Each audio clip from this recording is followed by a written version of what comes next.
Economics अर्थ channel पर आप सभी का एक बार फिर स्वागत है। आज हम लोग एकाधिकार के अंतर्गत मूल्य विभेद, प्राइस डिस्क्रिमिनेशन अंडर मोनोपोली विषय पर अध्ययन करेंगे और इस वीडियो में हम ये देखने का प्रयास करेंगे कि मूल्य विभेद एकाधिकार के अंतर्गत कैसे होता है, मूल्य विभेद का अर्थ क्या होता है और मूल्य विभेद कितने प्रकार से किया जा सकता है या एकाधिकारी किन विधियों के माध्यम से मूल्य विभेद करता है। ये भी देखने का प्रयास करेंगे कि क्या एकाधिकारी सदैव मूल्य विभेद कर सकता है या कुछ उसके लिए आवश्यक दशाएं या शर्तें होती हैं जिसके अंतर्गत ही मूल्य विभेद संभव है। जहाँ तक मूल्य विभेद का अर्थ है वो ये है कि जब कोई भी उत्पादक अपनी एक समान वस्तु या वस्तु की एक समान इकाइयों के लिए अलग अलग मूल्य लेता है या इन्हीं इकाइयों के लिए अलग अलग उपभोक्ताओं से अलग अलग मूल्य लेता है, अपने शुद्धतम रूप में मूल्य विभेद का यही अर्थ है कि हर इकाई का मूल्य अलग होगा, हर उपभोक्ता से लिए जाने वाला मूल्य अलग होगा, यद्यपि वस्तु की सभी इकाइयाँ होमोजीनियस होंगी, बिल्कुल एक जैसी होंगी।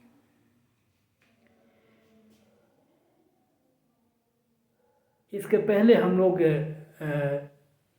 परफेक्ट कंपटीशन या पूर्ण प्रतियोगिता की स्थिति देख चुके हैं, जहाँ पर वस्तुएं होमोजीनियस होती हैं, लेकिन हमने देखा है कि जो उत्पादकों की संख्या होती है वो असंख्य होती है,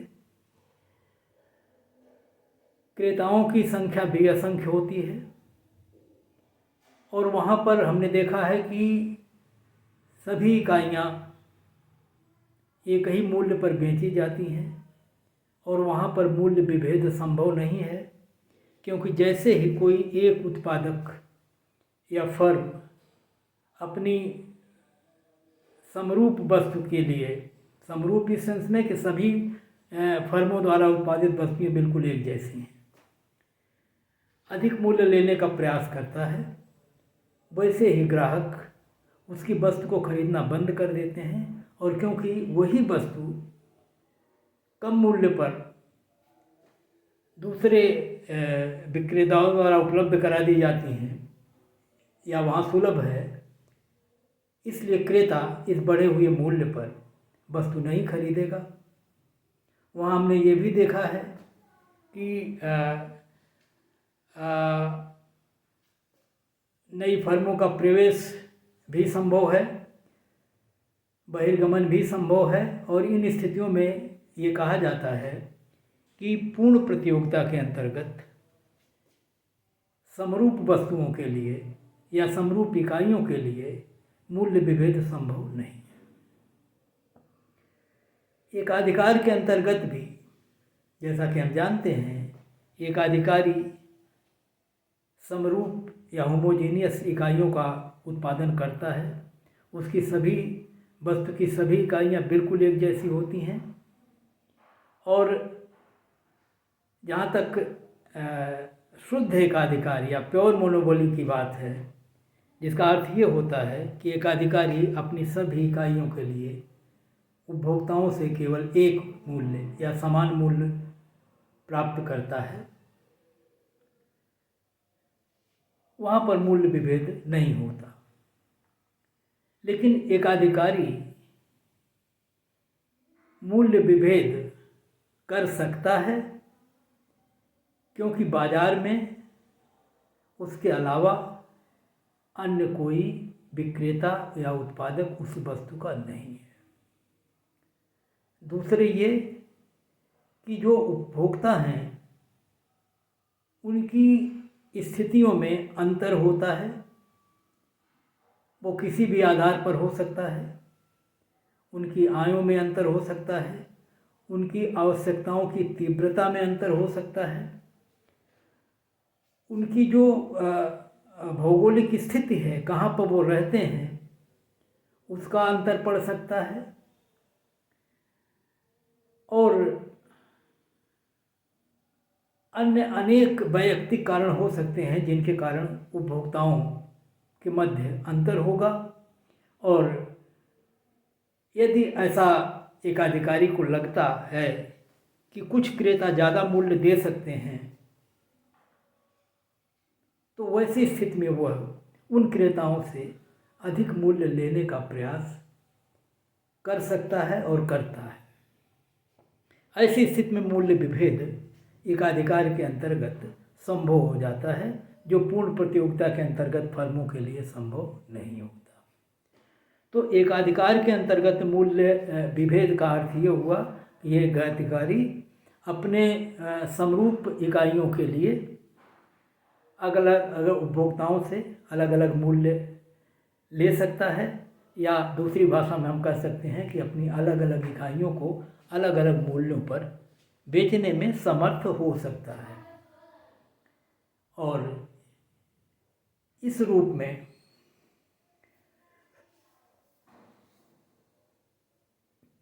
जब वो मूल्य विभेद करता है तो उसका लक्ष्य ये होता है कि वो अपने लाभ को पहले की तुलना में बढ़ा सके।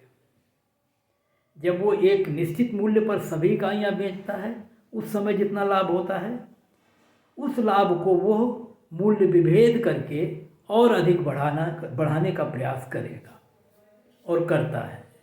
तो मूल्य विभेद मुख्यतः एक अधिकारी अपने लाभ को अधिकतम करने के प्रयास में करता है। यहाँ पर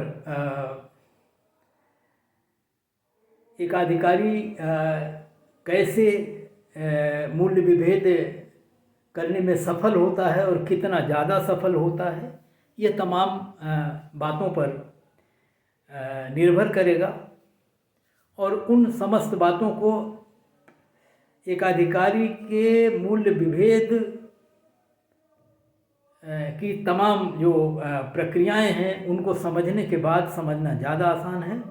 इसलिए हम पहले आपको मूल्य विभेद की उन स्थितियों का अध्ययन कराते हैं जिनके माध्यम से वो मूल्य विभेद करता है, और फिर बाद में जब समराइज करेंगे तब दिखाने का प्रयास करेंगे कि ये इतनी स्थितियां आवश्यक हैं जिनके कारण एक अधिकारी उपभोग मूल्यों में विभेद कर सकता है। हमने यहाँ पर एक चित्र बनाया हुआ है जिसमें हम मूल्य विभेद को आपको समझाने का प्रयास करेंगे। चित्र में बहुत जटिलता न आए इसलिए केवल दो वक्रों का प्रयोग किया गया है। एक मांग वक्र है जिसे हम लोग औसत आय का वक्र कहते हैं, ये उपभोक्ता का मांग वक्र है। और एक अधिकारी की लागत से संबंधित एक वक्र खींचा हुआ गया है जो सीमांत लागत का वक्र है, जो प्रत्येक इकाई पर एक अधिकारी की लागत को व्यक्त करता है। तो इस चित्र में y अक्ष पर हमने आय को, औसत आय, कुल आय, सीमांत आय जो भी हो उसको और लागत दोनों को प्रदर्शित किया है, और x अक्ष पर बिक्री की मात्रा या क्वांटिटी है।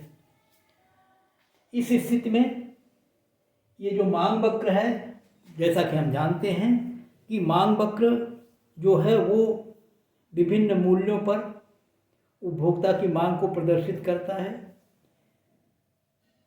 या ये मांग वक्र उस अधिकतम मूल्य को प्रदर्शित करता है जो उपभोक्ता विभिन्न इकाइयों के लिए देने के लिए तैयार हैं।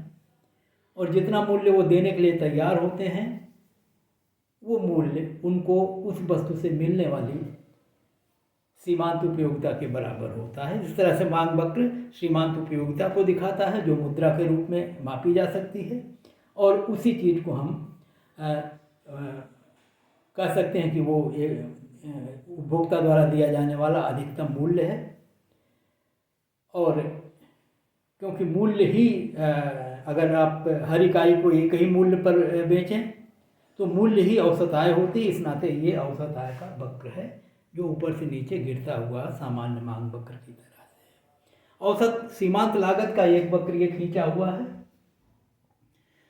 सीमांत लागत के संदर्भ में हम जानते हैं कि ये हर अगली इकाई की लागत को व्यक्त करता है, और उत्पादन के किसी स्तर पर यदि हम सीमांत लागत वक्र के नीचे के पूरे क्षेत्रफल को देखें तो यही क्षेत्रफल कुल लागत होती है। तो वैसी स्थिति में हम उस स्थिति की पहले कल्पना कर रहे हैं जिसमें एक अधिकारी अपनी वस्तु की सभी इकाइयों को एक ही मूल्य पर बेचता है। मान लें इस चित्र में कि कुल उत्पादन वो करता है OX, या कुल बिक्री करता है क्रेताओं को, इतनी वस्तुएं बेचता है। जब इतनी वस्तुएं बेचता है तो हम ये देखने का प्रयास करेंगे कि मूल्य कितना है, और हम यहाँ कह रहे हैं कि मूल्य जो है वो OP है, जो औसत आय वक्र के इस ई बिंदु से प्रदर्शित है। तो OP मूल्य है और OX जो है वो बिक्री की मात्रा है। और अगर हम एक अधिकारी की कुल आय देखने का प्रयास करेंगे तो OX की मात्रा को इस औसत मूल्य से गुणा करेंगे, और जो गुणनफल आएगा वो लंबाई गुणा चौड़ाई आयत का क्षेत्रफल होगी, OPEX। ये है एक अधिकारी की कुल आय जो OX वस्तुओं के बेचने से प्राप्त होगी। अब अगर हम एक अधिकारी की लागत देखें तो इसी उत्पादन पर ये जो सीमांत लागत का वक्र है इसके नीचे के क्षेत्रफल को देखेंगे तो इस वक्र के नीचे का क्षेत्रफल है OSEX। ये है कुल लागत, और इस कुल आय में से जब इस कुल लागत को हम घटा देंगे तो ये जो प्रोड्यूसर सरप्लस लिखा हुआ है, ये त्रिभुज जैसा आकार SPE, ये उत्पादक या मोनोपोलिस्ट का ये प्रॉफिट होगा, जिसे हम उत्पादक का अतिरेक कह रहे हैं। जो उत्पादक अपनी वस्तु बनाएगा, बेचेगा, लागत लगाएगा, और लागत और कुल आय का जो अंतर है वो उपभोक्ता उत्पादक का अतिरेक है। यही क्योंकि ये मोनोपोलिस्ट है इस नाते ये इसका एकाधिकारी का ये कुल लाभ होगा।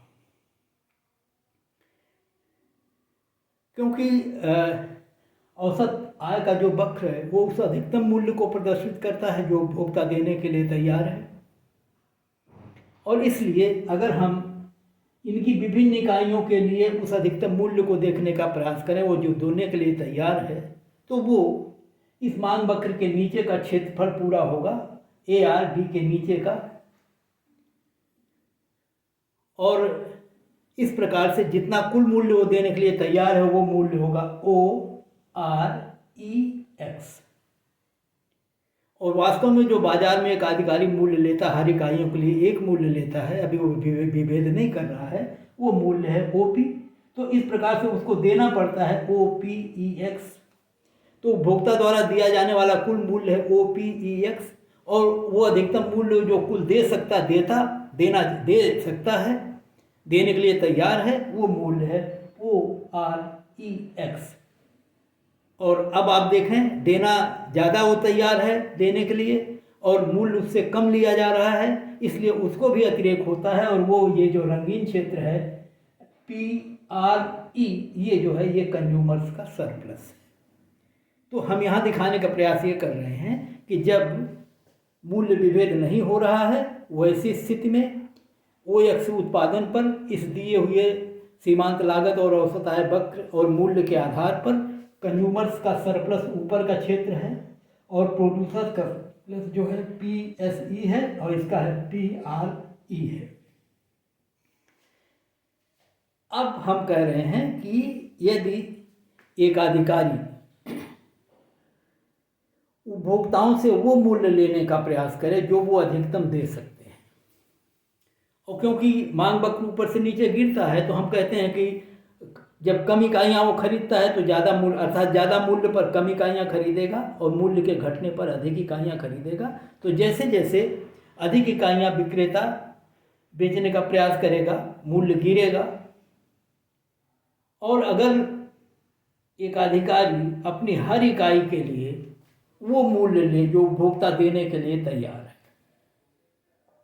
यहाँ हम ये मान कर चल रहे हैं कि एक अधिकारी को ये पता है कि किस इकाई के लिए अधिकतम कितना मूल्य उपभोक्ता देने के लिए तैयार है, और जब ये पता हो जाए तब वो इसका प्रयोग कर सकता है कि जो अधिकतम मूल्य वो देने के लिए तैयार हैं उनको वो प्राप्त कर ले।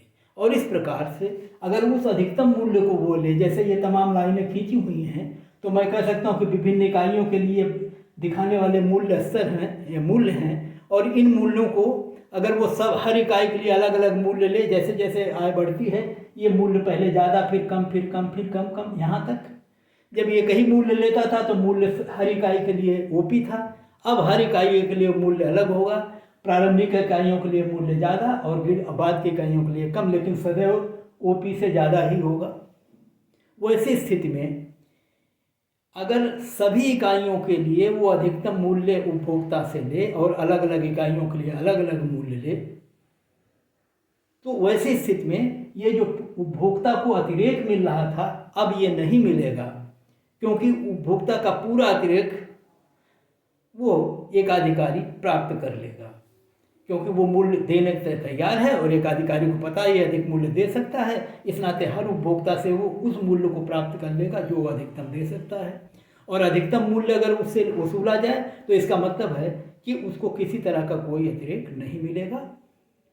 तो ऐसी स्थिति में ये जो अतिरेक मिलता है या जो उपभोक्ता के अतिरेक को एक अधिकारी पूरा का पूरा प्राप्त कर लेता है अपनी विभिन्न इकाइयों के लिए, वो अधिकतम मूल्य लेके जो उपभोक्ता देने के लिए तैयार हैं, तो कहा जाता है ये जो है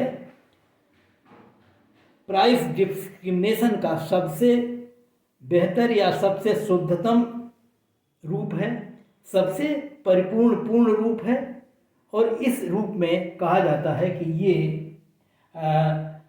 प्रथम कोटि का मूल्य विभेद है एक अधिकार के अंतर्गत, price discrimination of first degree.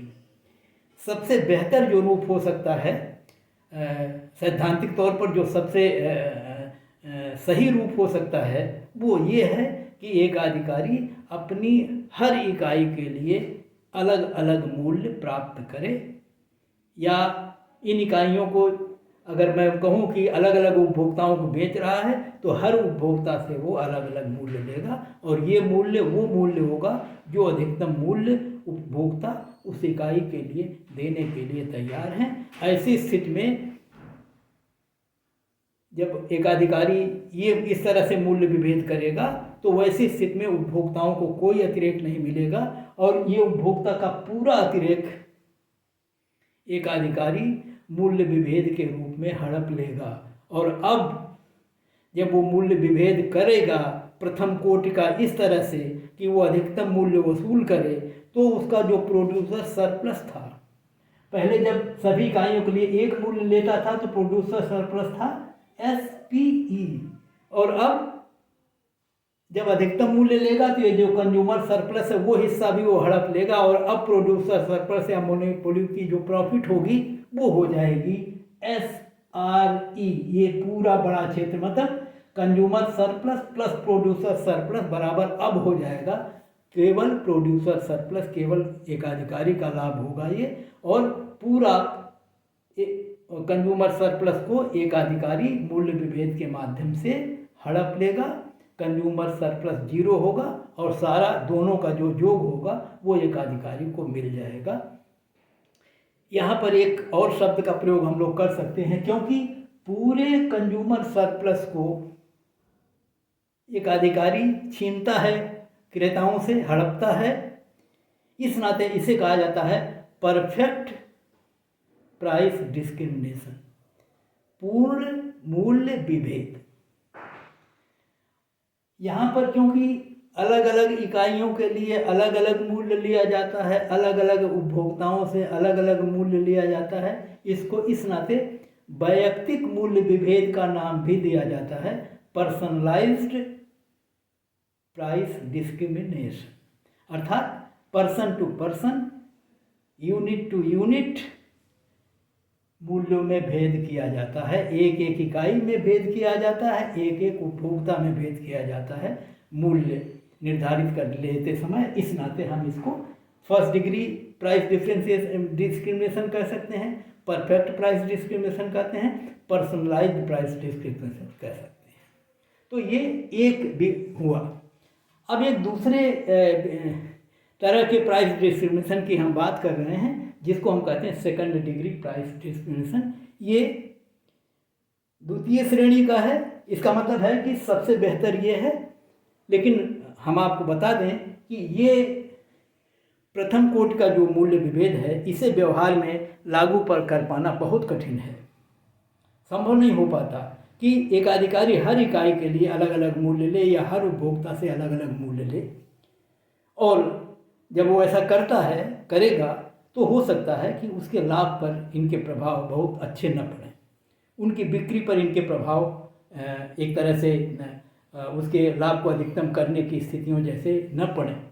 तो वैसे स्थिति में या तमाम जो जटिलताएं बाजार की अन्य आती हैं, उन सब के कारण एक अधिकारी के लिए ऐसा संभव नहीं होता, और एक तरह से ये सैद्धांतिक ही कहा जा सकता है, बहुत व्यवहार में इसे लागू नहीं किया जा सकता।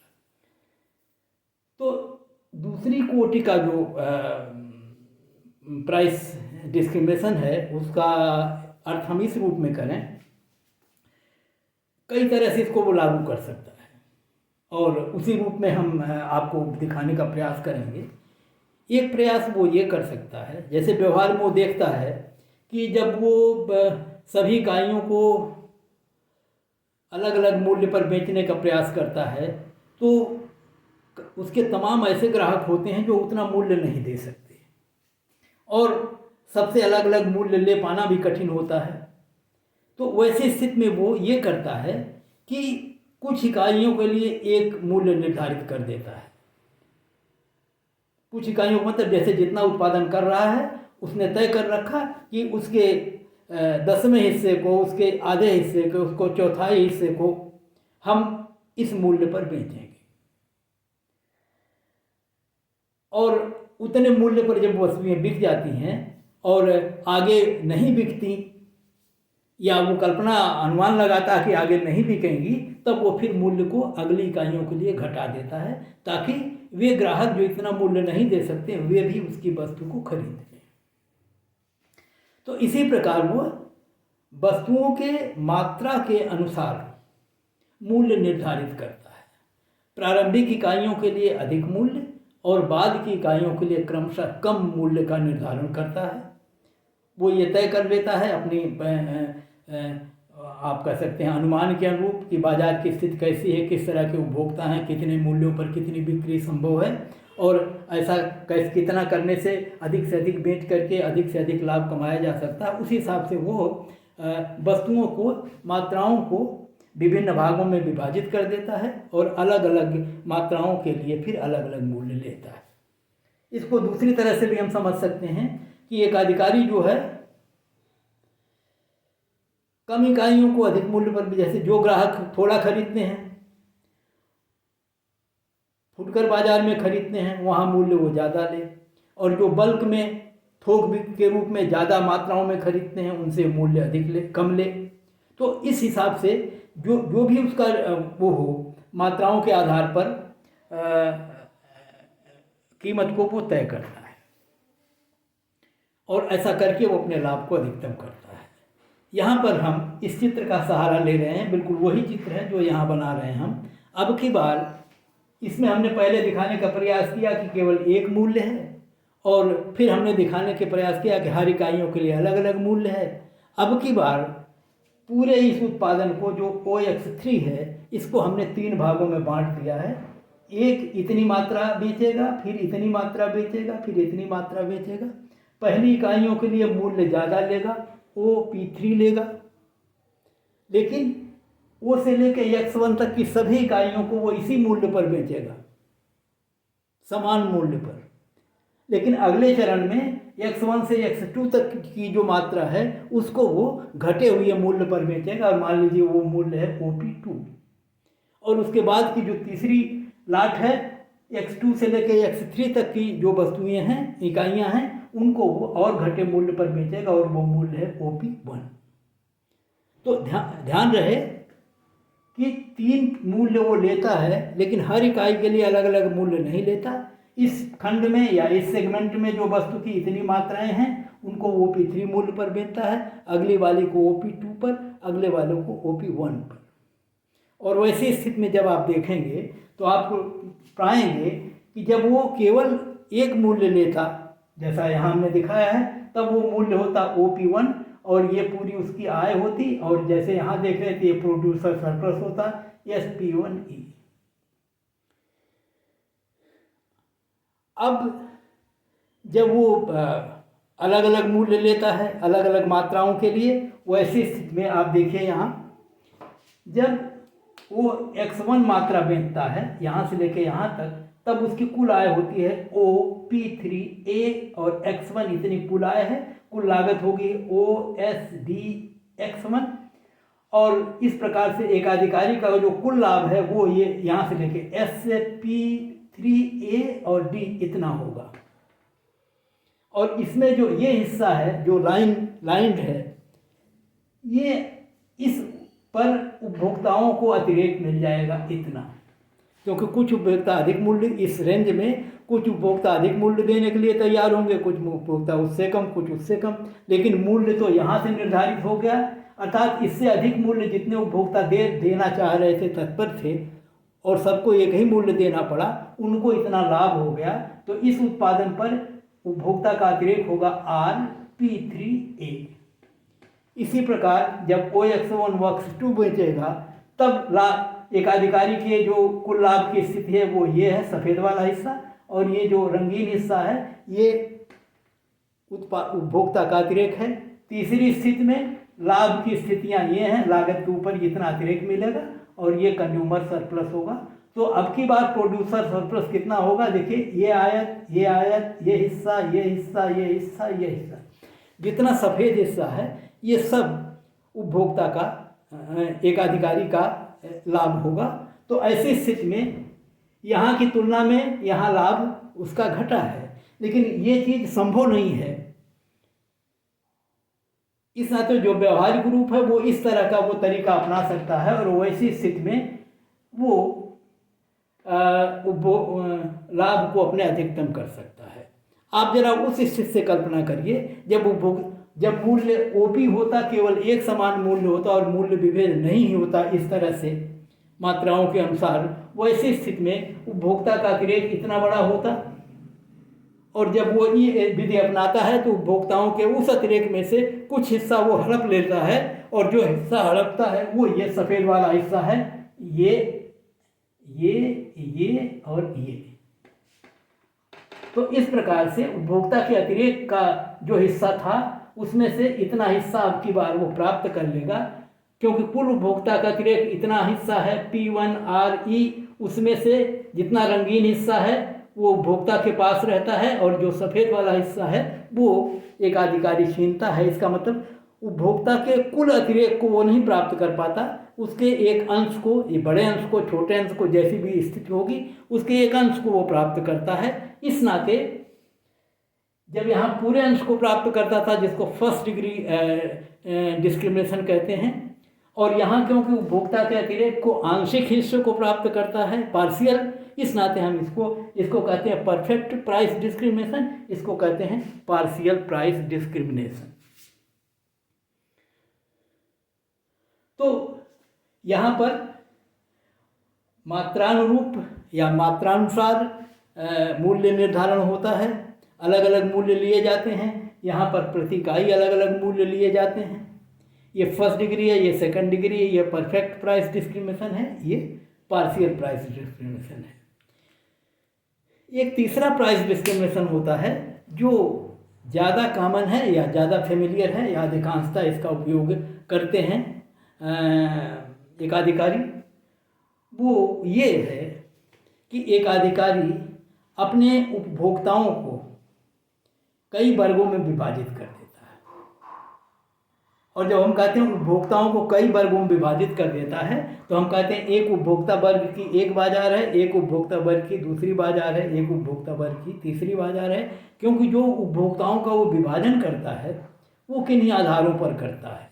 वो आय के आधार पर कर सकता है, वो भौगोलिक स्थिति के अनुसार कर सकता है। तो एक तरह से उपभोक्ताओं की उम्र के आधार पर कर सकता है, टाइम के आधार पर कर सकता है, वो कि कौन उपभोक्ता किस समय खरीदने आता है। और वो समय अलग अलग तरह से विभाजित कर सकते हैं कि वो खरीदारी का पीक सीजन है या कोई सीजन विशेष है या जिस किसी भी रूप में। तो उपभोक्ताओं को वो तमाम तरह से विभाजित करने की स्थिति में हो सकता है। और इसी को हम कह सकते हैं कि वो बाजार को कई भागों में विभाजित कर देता है। अलग अलग बाजारों में अलग अलग उपभोक्ताओं का वर्ग है।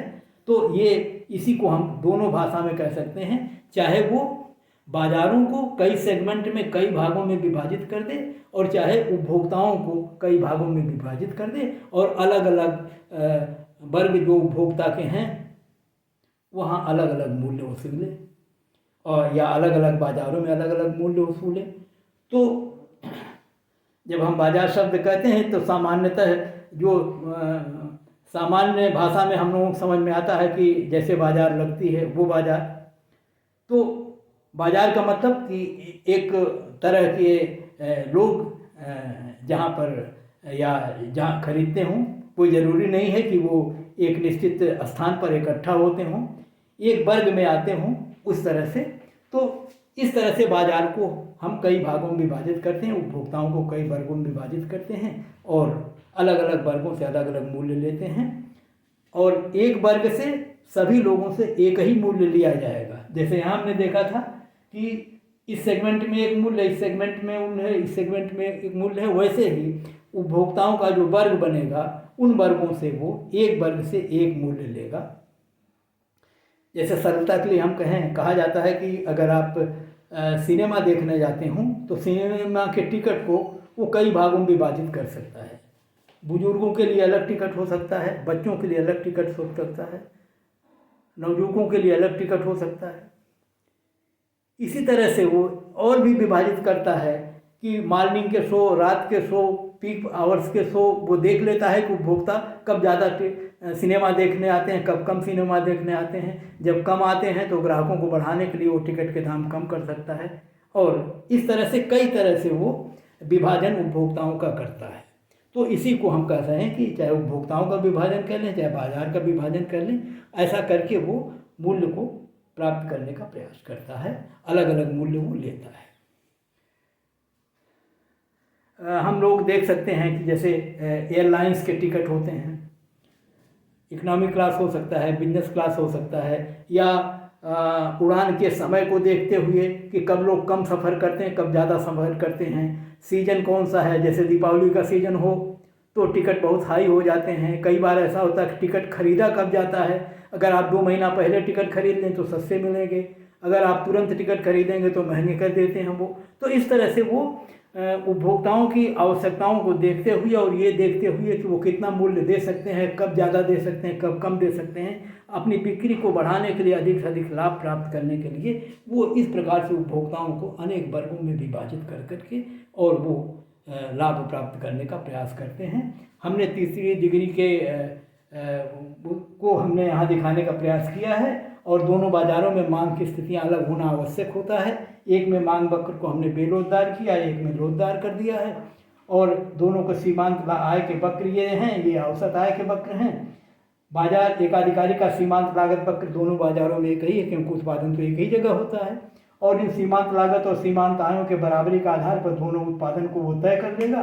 एक जगह बेचेगा OX1, दूसरी जगह बेचेगा OX2। और इस चित्र में आप आसानी से देख सकते हैं कि यहाँ पर वो मूल्य लेगा OP1, यहाँ पर मूल्य लेगा OP2।